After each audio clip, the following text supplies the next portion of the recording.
Je lis du livre de Jean chapitre 13, les versets 1 à 5. Jean, c'est le quatrième livre du Nouveau Testament. La parole déclare: Avant la fête de Pâques, Jésus, sachant que son heure était venue de passer de ce monde au Père, et ayant aimé les siens qui étaient dans le monde, mit le comble à son amour pour eux. Pendant le souper, lorsque le diable avait déjà inspiré au cœur de Judas Iscariote, fils de Simon, le dessein de le livrer, Jésus, qui savait que le Père avait remis toutes choses entre ses mains, qu'il était venu de Dieu et qu'il s'en allait à Dieu, se leva de table, ôta ses vêtements et prit un linge dont il se ceignit. Ensuite, il versa de l'eau dans un bassin et il se mit à laver les pieds des disciples et à les essuyer avec le linge dont il était ceint. Ceint, c'est C-E-I-N-T. Le thème, c'est Otesouge. Prions. Notre Seigneur et notre Dieu, c'est juste avant la fête de Pâques que Jésus va instaurer une nouvelle célébration de la Pâque qui n'a rien à voir avec l'ancienne.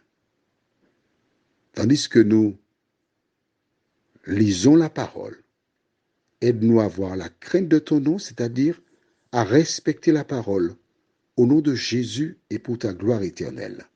Amen. Jusque-là, les Hébreux célébraient la Pâque. Rappelle-toi, dans dans Exode 12, on parle de la Pâque. Ensuite, nous avons vu tout récemment, quand ils sont arrivés à la porte de la terre promise, ils ont célébré la Pâque. Et quand Jésus était là, il a eu l'occasion de participer au programme de Pâques, mais celle-là avait une odeur différente, car c'était lui, l'agneau de Dieu, qui offrirait sa vie pour le salut des hommes.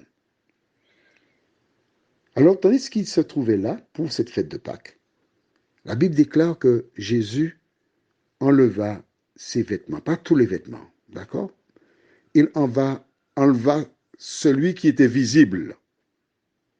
Il prit un tissu pour attacher autour de sa taille et il commença à laver les pieds des disciples. Ce service s'appelle un service de communion. Pourquoi laver les pieds des disciples? C'était une action qui était réservée qu'aux serviteurs. Quand quelqu'un arrivait dans une maison, c'est le serviteur qui venait laver les pieds, les essuyer, afin de ne pas souiller l'intérieur du domicile. Mais Jésus lave les pieds des disciples.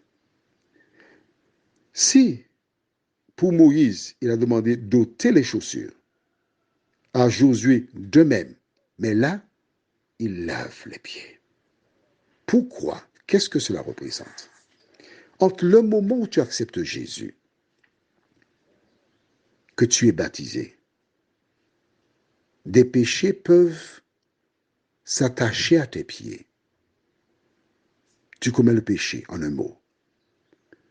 Et alors, après ton baptême, le service de communion est là justement comme un second baptême.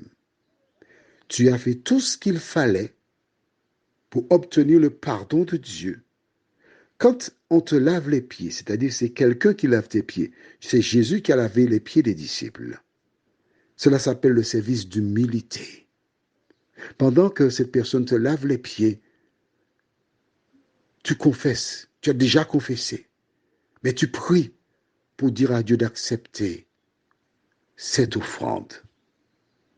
Et voilà comment, ayant enlevé les pieds, les chaussures des pieds, la prière est là pour se reconsacrer à Dieu. Prions. Seigneur, avant de partir, Jésus instaura une nouvelle Pâque. Mais nous notons qu'avant de prendre les emblèmes, il lava les pieds des disciples. Merci pour ta parole, Seigneur. Puisque nous avons lu, nous avons vu, aide-nous à étudier ce chapitre, nous t'en prions. Au nom de Jésus et pour ta gloire éternelle. Amen. Que l'Éternel t'aide dans la progression de la connaissance de la parole.